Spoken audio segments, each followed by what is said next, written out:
Oi pessoal, tudo bem? Hoje a gente vai estar dando continuidade nos nossos vídeos da parte de gestão da produção, né? Hoje a gente vai estar comentando sobre alguns tópicos, né, referentes a custos industriais, né? A gente dividiu aí 5 partes, né? Hoje a gente vai estar falando especificamente sobre investimento, né? Hoje quando a gente fala em investimento, né, muitas vezes acaba não ficando bem caracterizado o que é que se define como termo investimento a nível de ciclo de fabricação, né, no que diz respeito a o processo desenvolvido com base naquele investimento. Ou seja, o valor que você vai gastar visando que no futuro você tenha uma receita maior do que o valor que você investiu. Até porque se você fizer um investimento e não tiver mensurado o quanto é que você vai ter de retorno com base em relação ao tempo, você pode ter justamente prejuízo, né? Então, investimento é justamente o gasto ativado em função de sua vida útil ou de benefícios atribuíveis a futuro período, né? Então, exemplo, se você pretende comprar uma fresadora, né, e essa fresadora custa aí 100 mil reais, né, então significa que esse desembolso que você vai estar fazendo, você visa, né, com base no valor investido, né, um retorno futuro, né? Então, se você, exemplo, não ter como base um plano macro de retorno desse valor, você não vai ter como mensurar o quanto é que você teve de retorno com base no investimento, né? E é justamente onde muita gente acaba falhando, né, quando acaba montando uma empresa inicialmente, né, uma microempresa, uma pequena empresa, né,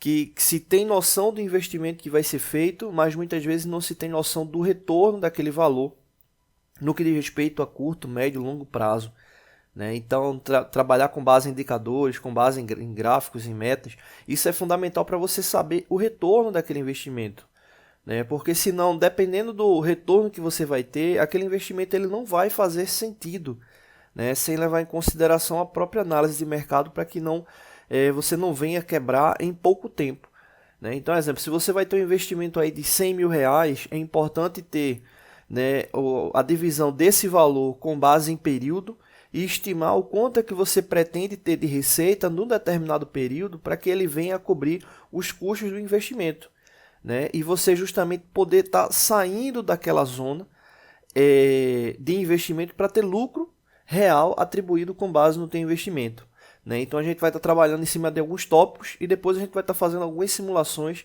referentes a tempo de retorno de investimento, custo, né? Então a gente vai fazer mais 4 vídeos falando sobre alguns tópicos e depois a gente vai estar falando sobre esses retornos, tá bom? Então fica atento, toda vez que for necessário investir, planeja o que tu vai ter como base de retorno com aquele investimento, né? Para saber se é um retorno de curto, médio e longo prazo e justamente analisar os riscos que aquele teu investimento vai ter com base no teu negócio estimado, tá bom? Não deixe de se inscrever no canal, toda semana tem vídeos novos, valeu! Oi pessoal, tudo bem? Hoje a gente vai estar dando continuidade, né, nossos vídeos referentes a alguns tópicos de custos industriais, né? A gente está no segundo vídeo e a gente vai falar justamente sobre custo, né? Custo que acaba sendo caracterizado como um gasto, né, justamente a aquisição de bem ou serviço, levando em consideração a produção de outros bens e serviços, né? Ou seja, o custo também é um gasto, porém reconhecido como custo no momento da utilização, né, referente a um ato para a produção, né, para a fabricação de um produto ou execução de um serviço, né? Ou seja, exemplo, a energia elétrica, né, é um gasto, né, no ato da sua aquisição que passa imediatamente para custo, levando como base a sua utilização, né? Ou seja, o custo ele acaba não entrando na fase de investimento. Ou seja, o custo ele acaba tendo como base, exemplo, um ciclo que você vai querer desenvolver, né? E esse ciclo ele vai precisar de matéria-prima, esse ciclo ele vai precisar de salário para as pessoas que vão estar trabalhando na produção, esse ciclo ele vai precisar da energia elétrica.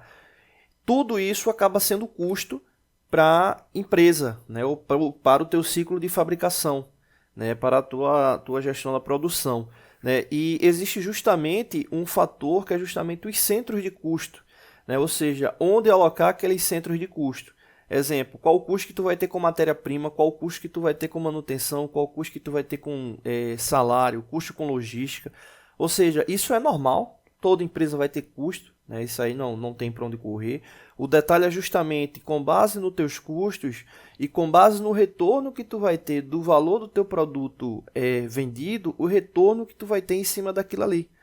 Né? A gente já fez alguns vídeos, né, falando sobre custo de produção para torneamento, né? E ficou aí uma série bem legal, onde tu tem como base o valor dos custos atribuídos, né? Ou seja, o quanto é que tu vai gastar ao todo para ter a fabricação da matéria-prima e o quanto é que tu deseja de ter de lucro com base naquele teu negócio.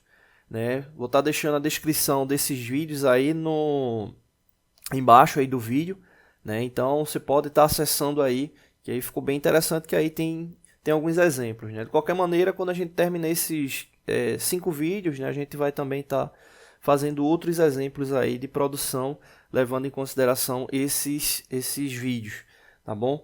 Então sempre fica atento. Custo é normal, você sempre vai ter custo. O interessante é estar estratificando esses custos para saber aquilo que tu vai estar gastando mais, as metas que você vai ter como limite daqueles valores ali que você vai estar gastando, né? Saber se tem algum ponto ou outro ali que está excedendo. Exemplo, período de crise é muito comum reduzir os custos, né? Se falar em reduzir os custos, mas como é que tu vai reduzir o custo se tu não tem nada mapeado?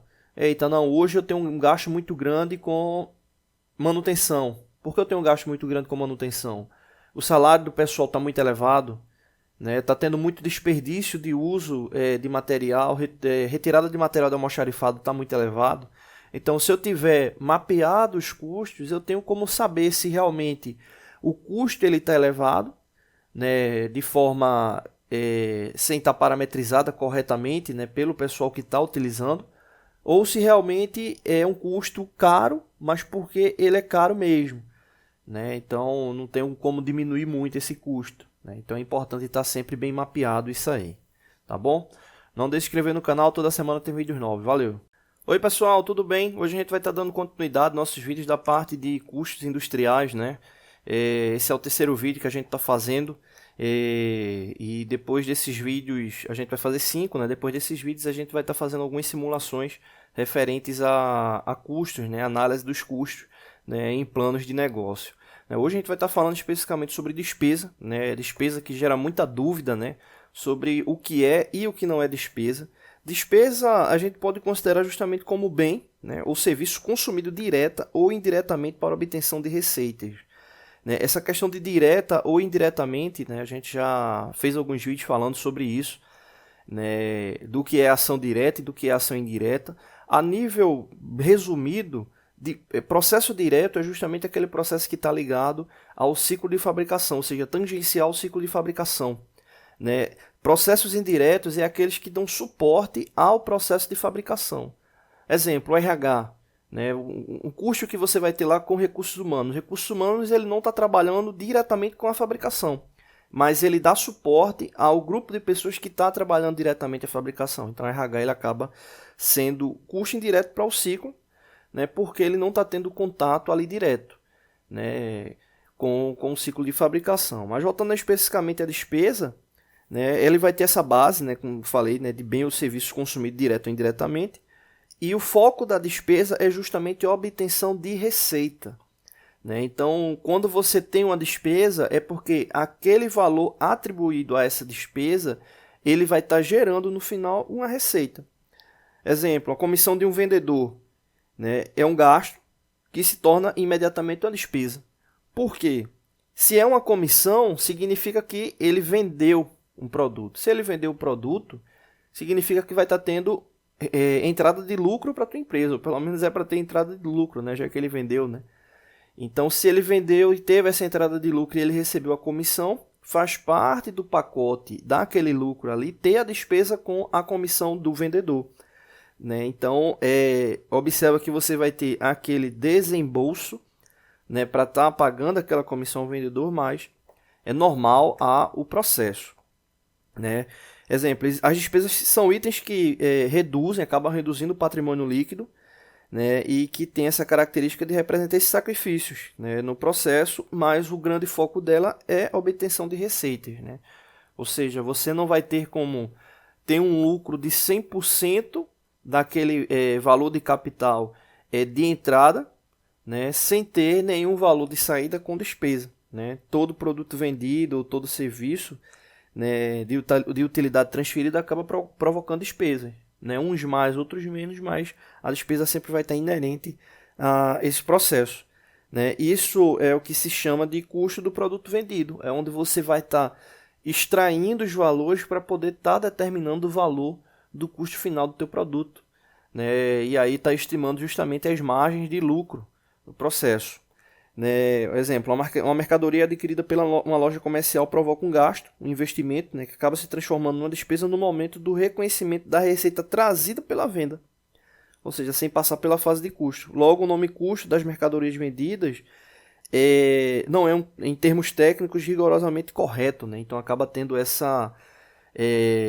às vezes acaba tendo essa confusão, né? Ou seja, todos os custos que são ou foram gastos se transformam em despesas quando da entrega dos bens ou serviços a que se referem. Ou seja, quando se fala dessa entrega é porque aquele valor que era custo, né, se tornou despesa porque teve retorno no que diz respeito à receita, né? Então a despesa acaba tendo isso aí. Ela é utilizada especificamente para receita, né? Ou seja, uma despesa para manter o processo e ter esse retorno de lucro, tá bom? Não deixe de se inscrever no canal, toda semana tem vídeos novos, valeu!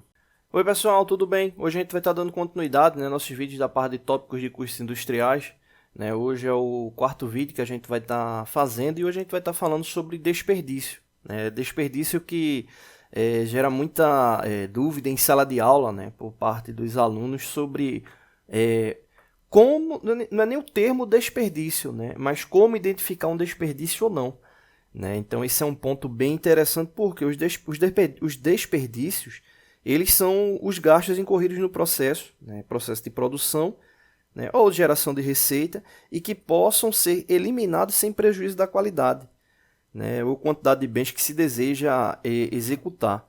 Ou seja, se você tem um ciclo produtivo, né, que esse ciclo produtivo ele vai estar te gerando uma receita X, né, em determinado momento você acaba observando que a receita final, né, o lucro final ele está caindo, né, ou por uma crise externa, ou por um problema produtivo, enfim, você pode estar mapeando como é que está esse teu ciclo e estar analisando o que pode ser desperdiçado, né, ou o que está sendo desperdiçado no processo e que consequentemente possa ser eliminado. Ou seja, desperdício ele vai estar diretamente ligado à relação final do lucro, né? Ou seja, se você vai ter mais lucro ou não para o processo. Né? Ou exemplo, a gente fala de lucro, mas exemplo, você pode estar sacrificando uma operação por causa dos desperdícios, né? Então é muito comum, né, um momento de crise ter uma análise, não, vamos analisar o que teve de desperdício, o que está tendo de desperdício para eliminar. Eita, não, está tendo muito desperdício com material de limpeza, está tendo muito desperdício com lubrificante, né? Então tá eliminando, mapeando aquilo ali. Ah, não, o pessoal no ciclo produtivo acaba não tendo um time interessante para realizar determinado processo. Então é preciso fazer algum curso ou profissionalizante, alguma especialização naquela área ali para diminuir o desperdício que está tendo com determinado processo, né? Então o desperdício ele vem com essa base, né? Ele pode ser eliminado, mas ele não vai ter interferência ou no volume ou na qualidade do teu produto, né? Então eu tinha um professor que ele sempre comentava, né? Ele fez, a cada semestre é importante ter, né, o grupo que está ali na gestão está fazendo uma análise sobre desperdícios, né? Só que hoje, nessa ação que era que ele comentou há 20 anos atrás, hoje não se dá para ter essa ação a cada 6 meses. Hoje é praticamente momentâneo, tá se analisando o que é e o que não é desperdício, né? Por isso que muitas empresas, né, principalmente com ciclo de WCM ou com processos de gestão da produção mais efetivo, acaba tendo as próprias pessoas envolvidas no processo, né, direto ou indiretamente, em muitos dos casos, acabam analisando, mapeando melhorias no ciclo produtivo, né? Então, às vezes você vê a empresa que tem muita dificuldade para retirar, né, encontrar mais algum desperdício. Por quê? Porque ela já fez um trabalho muito forte e minimizou o máximo possível de desperdício, não? Então ela já acaba trabalhando no ritmo muito justo no que diz respeito a desperdício, né? Mas é sempre importante estar monitorando, né? E quando possível, estar trazendo pessoas externas, consultores, porque às vezes você já está viciado em um ciclo produtivo e não identifica lá um elemento que possa estar diminuindo, né? Eliminando lá determinado desperdício. Tá bom? Não deixe de se inscrever no canal, toda semana tem vídeos novos. Valeu! Oi pessoal, tudo bem? Hoje a gente vai estar dando continuidade aos nossos tópicos de custos industriais. Hoje a gente vai estar falando especificamente sobre modelo de gestão, né? E esse tema ele é muito presente, né, nas grandes empresas, né? Ou seja, tem um modelo de gestão já específico a ser seguido, como o nome diz, modelo de gestão, ou seja, um elemento padrão que vai ser seguido, né, com base nas diretrizes da empresa. Né? Então, o modelo de gestão ele entra como um parâmetro, né? Ou seja, ele vai te dar vários parâmetros para você estar seguindo aquele modelo e estar analisando como está o desempenho da tua gestão. Né? Então, para essa análise de gestão, você vai ter uma série de tópicos, né, que você é necessário elencar. Né? Agora, o primeiro ponto é, você tem como fazer um modelo de gestão ou não? Né? A gente vai estar trabalhando, né, nos próximos vídeos em cima de uma situação problema onde a gente também vai estar analisando um ciclo de criação de modelo de gestão. Né? Só que modelo de gestão ele tem muito a ver com o tipo de produto que tu vai estar realizando. Né? Então, exemplo, vamos supor que você trabalha numa grande empresa, decida sair daquela empresa e, pô, vou montar minha microempresa na garagem da minha casa, né? Vou abrir um MEI. Um microempreendedor individual. Compra lá alguns equipamentos, né? Começa a divulgar lá nas mídias sociais lá o teu serviço, começa a ter cliente, começa a vender, começa a ter lucro. Beleza. Né? Você tá lá, equipamento novo, tá lá com todo o gás lá ativo, só que será que você está seguindo um modelo de gestão efetivo ou não? Exemplo, um equipamento que tu comprou, quebrou, apresentou um defeito. Eita, quem é que eu vou chamar para estar fazendo a manutenção? Né? Quanto tempo é que vai durar a manutenção? Será que eu tenho algum pedido em espera para aquele equipamento? Né? Como é que eu vou estar? Eu que sou o empreendedor, né? O microempreendedor individual, eu vou parar a minha produção para ir atrás da manutenção daquele equipamento específico? Vou deixar a minha produção parada e vou atrás daquela manutenção? Né? Quem é que vai estar fazendo isso? Né? Como é que está a análise da qualidade do produto final? Né? Exemplo, você vendeu 30 produtos, 6 voltaram com defeito. Então você vai ter que estar trabalhando em cima do defeito daquele teu produto, ou seja, fazendo um retrabalho enquanto chegou outros pedidos. Né? Então isso acaba sendo, né, um ponto muito crítico, né, nas empresas que estão iniciando, que é ter um modelo de gestão efetivo. Né? Muitas vezes você fica preocupado com o custo que vai ter, né, naquele processo, mas deve estar entendendo que essa ação vai se tornar uma despesa porque vai estar gerando lucro, né, no processo final. Né? E mais do que isso, é manter a sustentabilidade da tua empresa. Né? Então isso é muito importante, né, de ter essa ação. Tá bom? Então ter um modelo de gestão ele é fundamental para você ter um norte. E lembrando sempre que modelos de gestões eles são atualizados, né? Normalmente eles são atualizados com base em necessidades futuras, né? Ou seja, com base numa prospecção do teu ciclo de produção, aí depende do mapeamento que você vai fazer, né? Normalmente as empresas trabalham 5, 10 e 15 anos, né? Ou seja, com prospecção para esses 3 ciclos, o teu modelo de gestão ele pode não ser efetivo para daqui a 5 anos. Né? Então você já começa a estar trabalhando em cima de um novo modelo de gestão, né, que pode ter como base o modelo de gestão antigo, né, e está só atualizando, ou realmente tem que ser um modelo totalmente novo, porque o modelo que você estava utilizando ele já era um modelo que já vinha se desgastando com o tempo e agora precisa ser atualizado. Tá bom? Não deixe de se inscrever no canal, toda semana tem vídeos novos. Valeu!